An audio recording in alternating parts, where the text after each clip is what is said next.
रे पूछेली कमन हो सुभावा कमन दुल्हा से बतिया।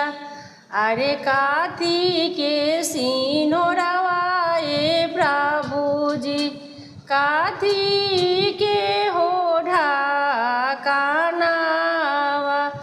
अरे कौन रंग सिंदूरवा प्रभुजी हो खेला सिंदूर हो दानावा। अरे सोने के सिनोरवा सुभावा सोने के हो ढाकनावा।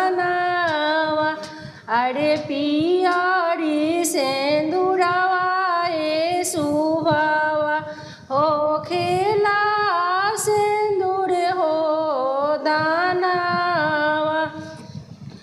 अरे झूठी रौर बचनिया प्रभुजी झूठी रौरी हो बतिया। अरे से मर के सिनोरवा प्रभुजी से मरे के हो ढाकनावा। अरे भाखरा सिंदूरवा प्रभुजी हो खेला सिंदूर हो दानावा।